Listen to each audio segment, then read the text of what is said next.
Alright, you're gonna have to excuse me for this whole beginning here because I must have brain worms or something. It was taking me too long to formulate sentences. All I was explaining was that I pulled out the intercooler and was checking out a bunch of the front end stuff, and I'm just highlighting here like how far I got, and then what I wanted to show was the intercooler is damaged slightly from sitting in the frame rails. It's kind of rubbing through a little bit there. Wants to rub through there. I don't think it leaks anywhere yet. And a little bit there too. And just for insurance purposes, I'm going to take it to my buddy Joey's. Then he's gonna just flow that a little bit with his welder and make sure this is safe. And then I'm gonna work on how it's mounted. It basically rubs. I didn't cut enough of these frame rails. It's the edges of the rad support, not the damn frame rail. So I'm just gonna Sawzall or plasma that shit then. Put the intercooler back in. Should be good. I have also contemplated, it has these 90s. Like I said, brain worms. Attached to the intercooler, and I have thought of welding like hard 90s in, but then I think it becomes an issue installing it. It hits the grill or some weird shit. But anyway, we're gonna go to Uncle Joey's. Get that shit welded up. Alright, ladies and gentlemen, we got Uncle Joey's repair work over here, and where I almost rubbed through here and down here. He did a nice job. So now I can cut up the front there and work on it a little bit. Down in here, clean this up a little bit. Check out that turbo dough. Easy to do a cam swap like this, huh? Anyway. Okay.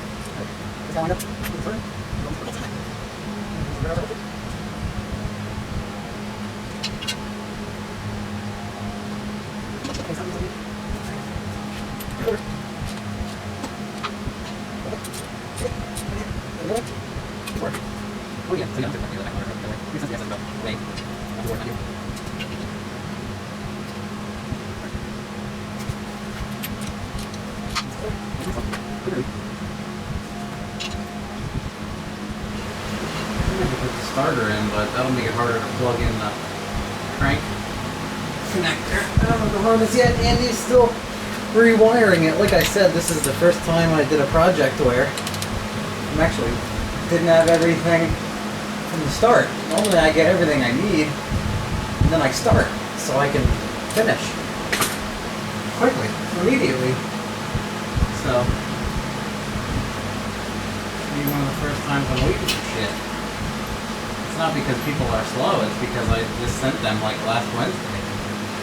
I got text messages from Eric that my injectors are flowed. I was gonna include some of that information in the video. Alright, crossover McGee.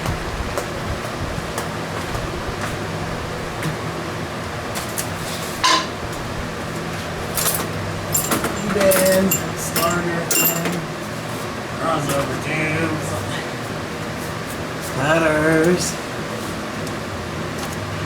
so much shit. Yeah.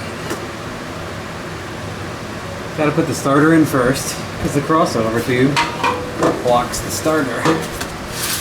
So, just got this guy zip tied up. We just flippy the zippy.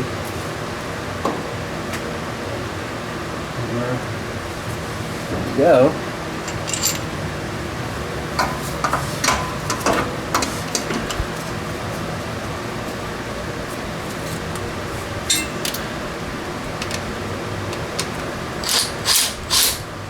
Enough threads so it doesn't fall in your face.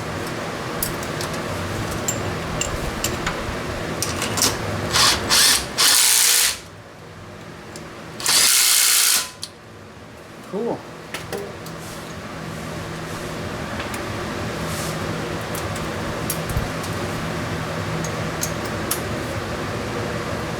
Crossover tube.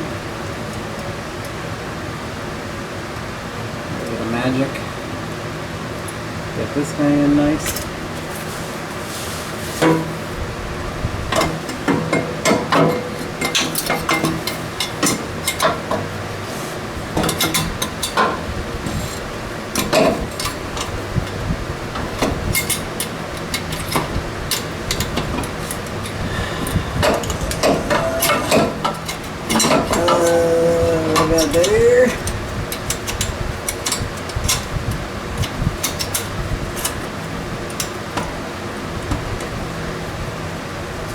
if I can get this nut in there before it falls out.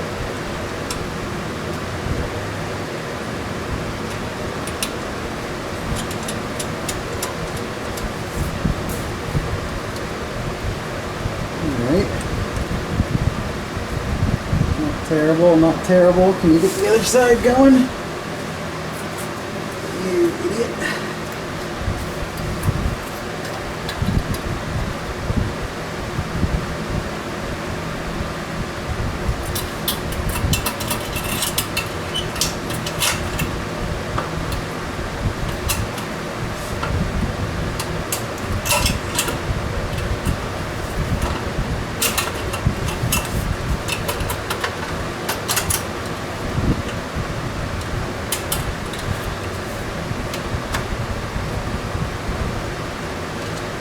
Alright. We'll just check the alignment again. This one and that one and make sure they're okay, and then give them a brappy brap. There's out.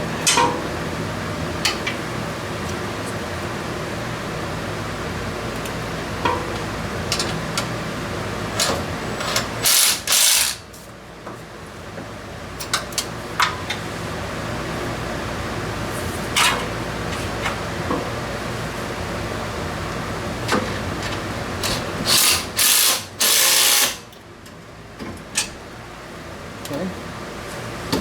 This one doesn't seem like it's... I'm just gonna knock it loose. Reseat it. Try again. This didn't seem like it had that bite the other one got. It was fully aligned. I haven't had any leaks or problems with these yet, so try a second time to line it up perfect.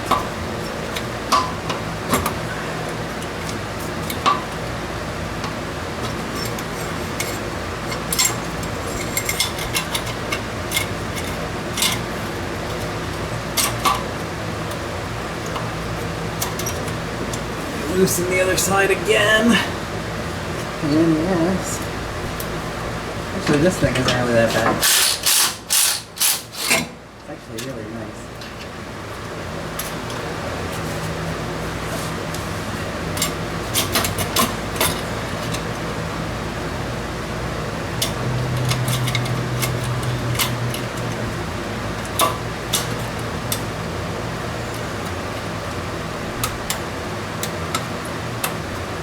Come on. Be an asshole.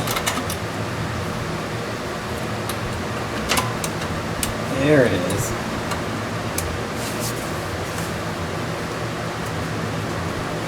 Now it's happy.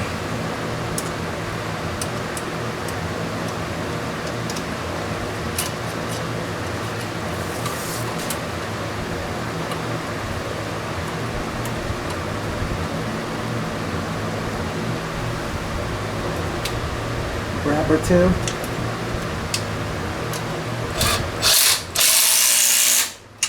Light wrapping.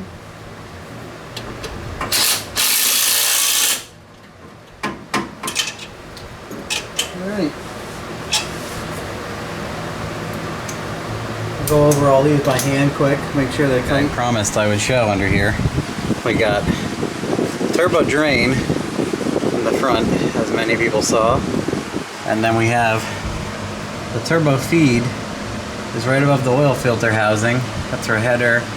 Number one comes down, driver's side, and it loops over and it hits the back of the log and continues all the way over up into the turbo. Nice shot from underneath. Alright, and now we need to make some room at this frame rail here where the intercooler was rubbing, where I posted the, and I was like, hey, Joey had to fix my intercooler because it rubbed the shit out of this particular area. So I'm going to try to buzz in here with the Sawzall, contemplating using the plasma, but it's like multi-layer, thick, weird directions, and that's gonna be hard with the plasma and set fire to all the cardboard I have laying around. So this might be quicker, maybe? I muted this and sped it up quite a bit because who just wants to get fucking ear blasted by a reciprocating saw?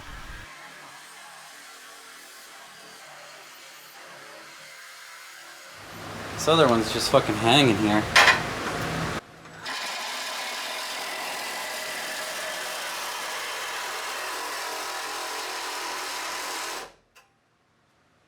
If I can just slice it out of there.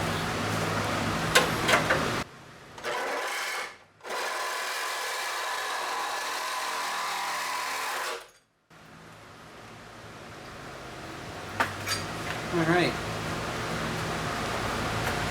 Let's see how much nicer this is.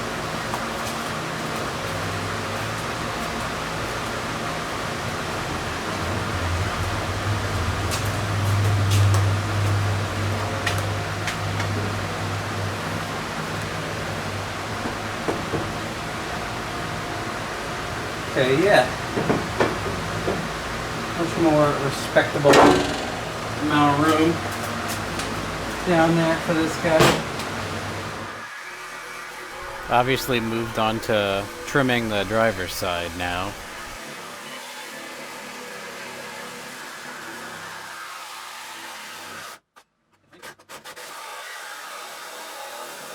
When the blade is on the way out, starts to get bent, you can be a real jackass with it. Seems to cut better when you care less about it, right? When you try not to hurt that thing, fuck up your whole day. Alright, see how it fits again. Try it again.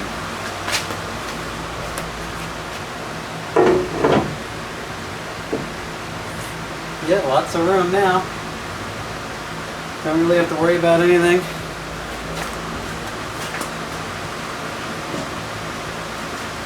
I guess while I'm here up front, I can like put my radiator back in, start putting water in it.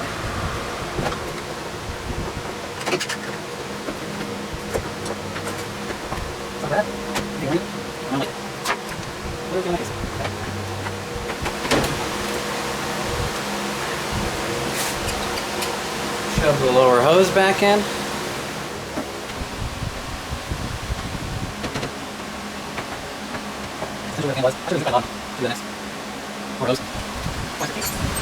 Five 5/16 on a 1/4 inch ratchet. Let me pick up my radiator cap here before it disappears underneath the car somewhere. Got my 5/16 on a tiny little 1/4 inch ratchet. Plug my fan in.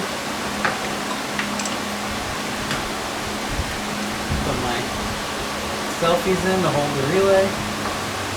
Gotta get the 13 mil for this guy right here. Flip it around.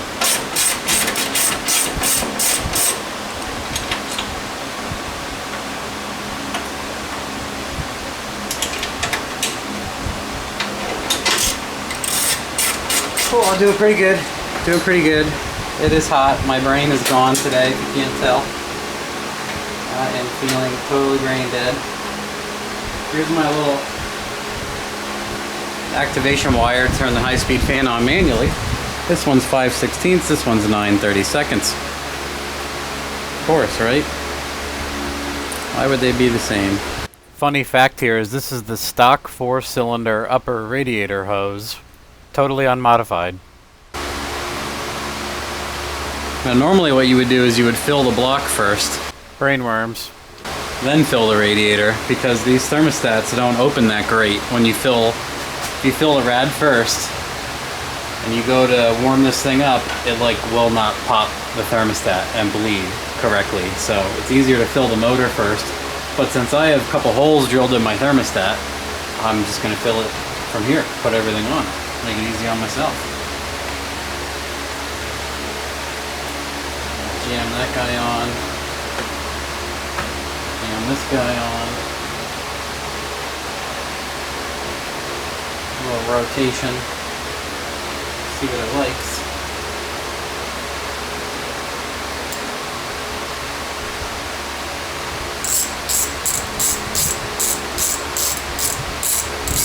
This is the part where you find all the things you forgot to connect and coolant comes flying out. So I put my temp sensor in. I got my upper and lower connected. Still connected to the rad. The heater hose is looped, so we will put some coolant in and see if I forgot anything else. Fastest way to find the leak. I always end up pouring too fast on this because it's a vertical flow rad. I seriously have no idea the point I was trying to make by saying it's vertical flow. Seriously, brainworms. This is my recycled coolant with bugs included. We're going to dump my coolant in, and then we'll do water with the rest of it. I mean, it's... Yeah, guys, coolant and water together. What a wild world we live in.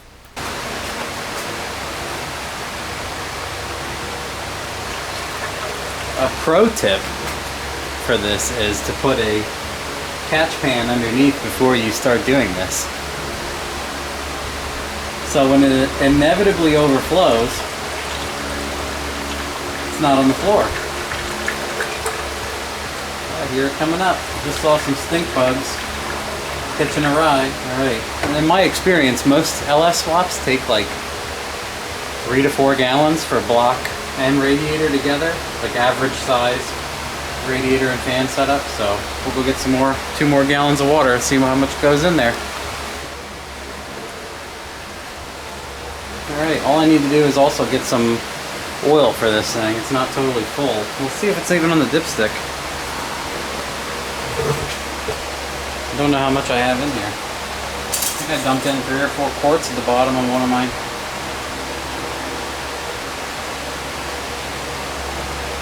It is on the very bottom of this, I think.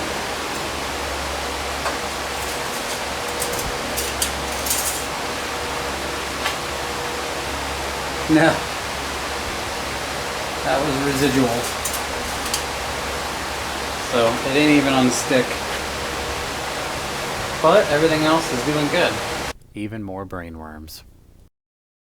I want to have Joey maybe help me with some more intercooler piping and stuff because I can't use any, well, I can use that side, but I can't use this whole side. I gotta make something new. So maybe we'll make something fancy or something shitty. Not sure yet. And now on to a mostly coherent summary of today's actions. I didn't have anything that directly fit this. Well, kinda, I did. But this, again, is a laughably bent outlet pipe, but I had this stuff laying around, and that's what this game is about. Using what you got. Don't buy anything. This is like a 275 to like a 325, and I put another coupler up and underneath here inside to eat up some room. Tighten that down. So these are 2 couplers on top of each other going to like almost 2.5, and then this is a 2.5 inch 90, and then clamped pretty hard. So this is going to be our first, if anything were to blow apart, this is going to be our first failure point because of just how mushroomed this 2 connections are. But they might be fine because this damn pipe goes up to like here. Yeah, the pipe goes to here, so it goes, it has a lot of engagement. And I cleaned up, there's just wires everywhere over here.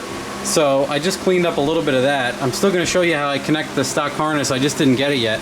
So I just, you know, cleaned up my powers and grounds here, and then put my relays were literally just, I connected them all so they were like, they had pigtails, and I could just pull them out and check them out and swap them, and I jammed them down in here. So all in here was just relays. So now they're here. And the only other thing I did yet was I'm going to keep the big feed hose on the car because what if I want to go nuts with it again later? There's no sense getting rid of it. And I actually got a 10-to-6 fitting. This aluminum Summit fitting was $11. That was a pretty good score. So this is going to be my -6 feed. And I got a Chinese aluminum 90. And I got my return is still the same. So I'm keeping my stock feed in return. I'm just bumping my return feed size down to hit the stock rails on the stock truck intake up in there, but that's pretty much it. For now, it's holding the water. There's no water on the floor yet. I say yet, because we know how that goes. It's still the same level as when I capped it. So I'm just waiting for some wiring and injectors. Eric is done with my injectors, but I'll do a whole other episode on that and then stick them in the intake. And then maybe by the end of the week, I'll get my harness and start. And then maybe this weekend we can start this thing.